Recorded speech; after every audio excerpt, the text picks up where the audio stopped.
I'm back. Mr. Clarke's back.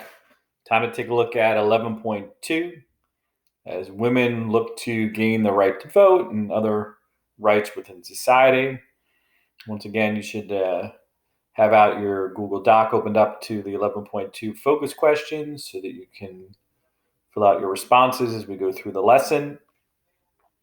I suggest, once again, if you can, have the video playing on YouTube in one location. You can even have it playing on your phone while you fill out the responses on your Chromebook and Google Docs.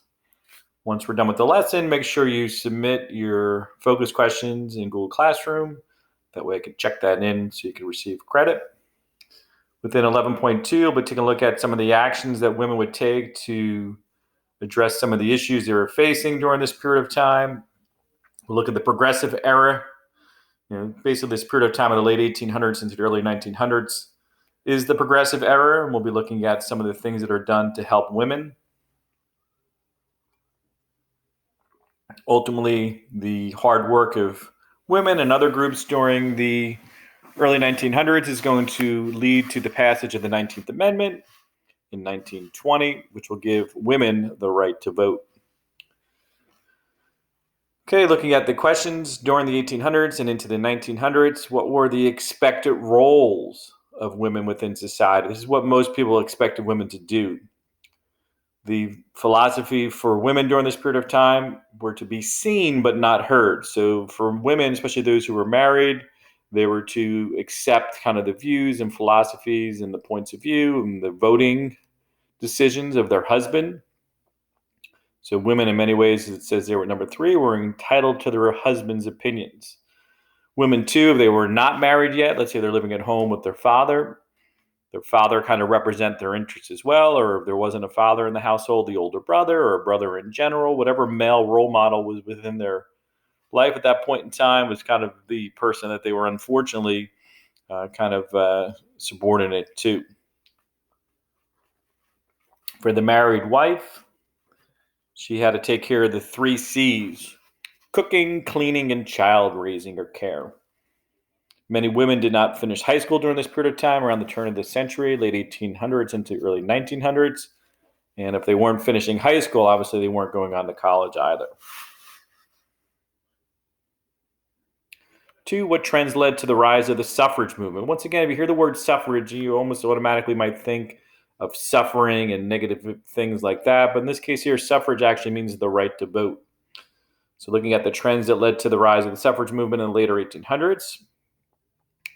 Now, although we mentioned most women were not going to college, the number of women going to college was still increasing in the late 1800s. So the better educated you were, the more likely it would be that you would kind of inspire and have inspirations to uh, do more than just be a housewife. They were learning more about the world and discerned that they were suffering many injustices within society.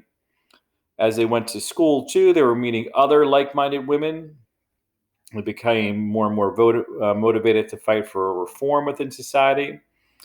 Educated women, they wanted a true voice within society.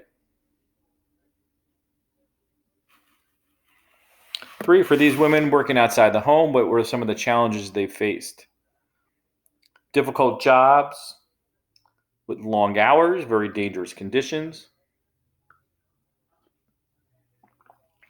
Women, too, if they were working outside the home, still the vast majority were working in factories, and they did so, they had to kind of give in to what the employer would provide them. Basically, women were being exploited. Most women worked for less money, unfortunately, than men during that period of time.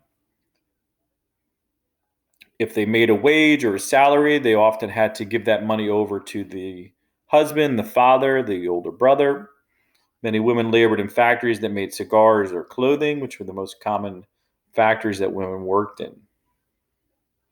4, Florence Kelley and the National Consumers League put special labels on goods that were produced under fair, safe, and healthy working conditions. Give an example how this is still important to consumers today.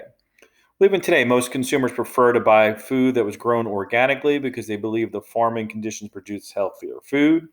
Some people prefer to buy things that have been made in the United States where working conditions are at least supervised today, opposed to in Many developing and third world countries, or even in China, things manufactured here in even 2020 often are manufactured in sweatshops where people are being paid very little in terms of their hourly wages.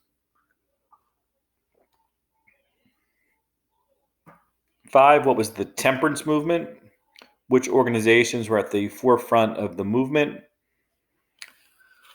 Temperance is obviously the idea of the ban on the sale of alcohol. The Women's Christians Temperance Union, or the WCTU, which has tied itself to Christian religion. They were part of other groups too, such as the Anti-Saloon League, which promoted the practice of never drinking alcohol. Many members felt that alcohol often led men to waste their wages and earnings on liquor and neglect or abuse their families. By neglect, it would just mean they're out late at night after work. Working hours are kind of long at this point in time, and anyway, and so after work, they might go to the local saloon for a few hours, and before you know it, they weren't getting home until 8 or 9 o'clock at night, and very often they would be intoxicated, kind of just pass out, and you wouldn't really see them at night, and then they'd go off to work the next day, and so it was kind of a really never-ending cycle of work, drink, go to bed, repeat. And so they were wasting, a percentage of their daily earnings on alcohol. Francis Willard was, of course, one of the more famous of those who worked and contributed to the passage of the 18th Amendment in 1919. This led to the ban on the sale of alcohol. So just when you look at two amendments, the 18th Amendment was prohibition. The 19th Amendment would be the one that would give women the right to vote. Here's a couple of visuals from the temperance movement. WCTU, which we mentioned, the Women's Christian Temperance Union. And here's a photograph. Lips that touch liquor shall not touch ours. So women were basically saying that they are not going to date people, or they do not want to be in a marriage with somebody who is a person who drinks and abuses alcohol. 6, how is the women's suffrage movement connected to the temperance movement? Both movements work for increased power for women and better conditions for women. The temperance movement opposed alcohol in order to make conditions better for their families. The suffrage movement fought for a political voice for women outside the home so they could pass laws to protect their interests. 7, why did Margaret Sanger view birth control as a women's rights issue as well? Sanger believed women's lives would improve if they could control the rate in which they had children. Women's work hours, job positions, and salaries were limited by their responsibilities towards their families. So if they could kind of maybe hold off on having children, maybe this would be a net benefit to their earnings potential.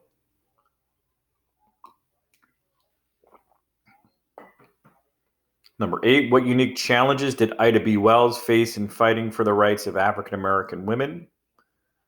You can see her there pictured. In addition to sexism prevalent at the time, Wells would also have to contend with racism when fighting for the rights of African American women. African American women tend to get lower paying jobs, even less pay than the white women would get. African Americans on average had less education or access to it. Therefore, African American women were less likely to be in a position to spend many hours working for reform. One of the unfortunate incidents for African Americans during this period of time, there was still a very high number of lynchings ongoing in the South for African Americans right into the middle 1900s.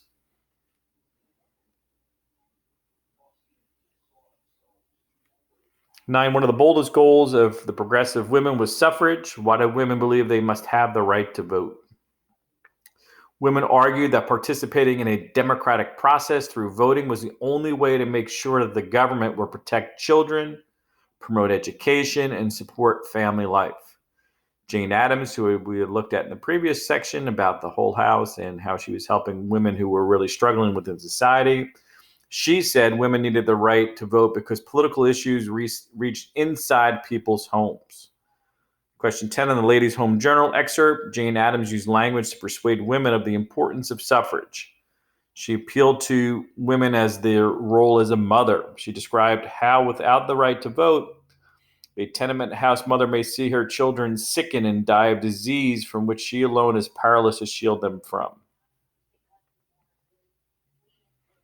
11. Why was the National Women's Suffrage Association established? Who founded it? Reformers such as Susan B. Anthony and Elizabeth Cady Stanton established it to fight for a constitutional amendment that would grant women the right to vote way back in 1869. So established in 1869, it would take over another half century, over another 50 years for women to finally have the right to vote. She argued that the Constitution had been amended to extend the vote to African Americans. It then, therefore, should be extended to amended to extend the right to vote to women. 12. Who was Carrie Chapman Catt? She had studied law, worked as one of the country's first female school superintendents. She traveled around the nation urging women to join the National American Women Suffrage Association. In 1900, Catt became the president of the NAACA.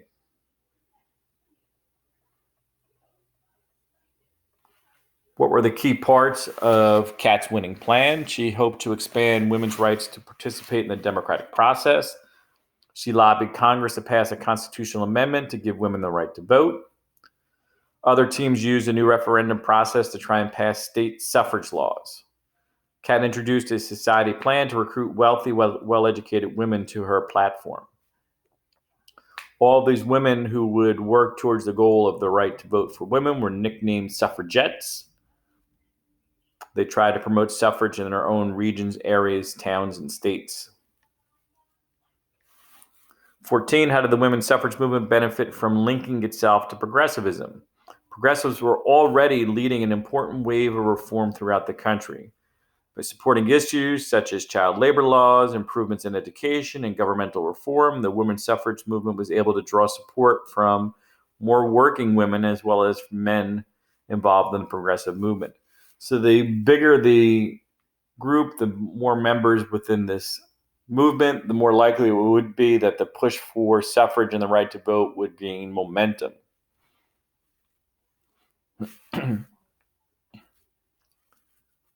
Another influential woman during this period of time is Alice Paul. First of all, she had a name with two first names, which is always an additional point of contention there, and so it was a net positive. One of the best-known suffragists of the 1900s was Alice Paul. She was raised as a Quaker. She was encouraged to be independent in terms of thought and action. Very well educated, getting a PhD from the University of Pennsylvania in 1912. She believed that drastic steps are needed to win the vote. By 1913, she was organizing women across the country to fight for suffrage.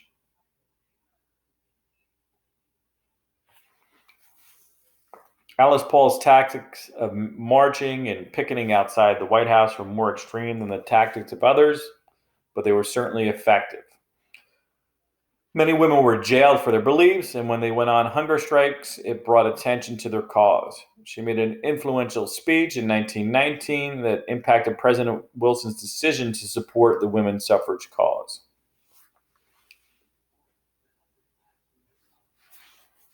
Compare the approaches of Carrie Chapman Catt, the NASSA, and Alice Paul, as well as the NAACP, towards women's suffrage. Catt and her followers lobbied for governmental reform in a moderate way, while Paul and her followers were a little bit more extreme and active in their tactics. Although both contributed to the 19th Amendment, Catt's tactics likely had a more significant impact because they built support amongst wealthy and powerful men.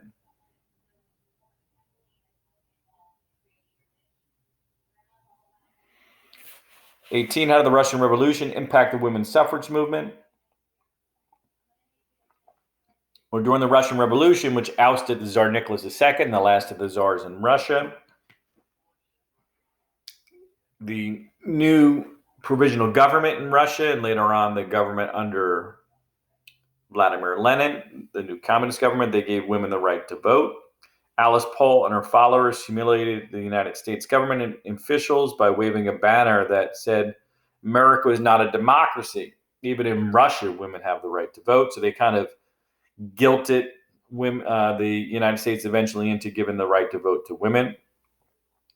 In June 1919, Congress finally approved the 19th Amendment. What did it state?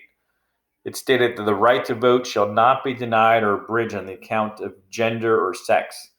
The 19th Amendment was officially ratified in 1920. And on November 2nd, 1920, Kat, Paul, and millions of other American women voted for the very first time in a United States presidential election. They voted overwhelmingly to elect Warren G. Harding as the next president of the United States. Lesson reflection: once women received the right to vote, were women truly equal within society? Women still lacked equality in many different areas, including the workplace, politics, marriage rights within their own household or family, and still faced gender prejudice and bias. Women would fight for over another half century, right into the 1970s and 80s, to kind of finally get true equality in the workplace. And even today, women fight an uphill battle to have true equality within all aspects of society. That concludes our discussion of the women's rights movement in 19.2. Until next time, Mr. Clarke is out.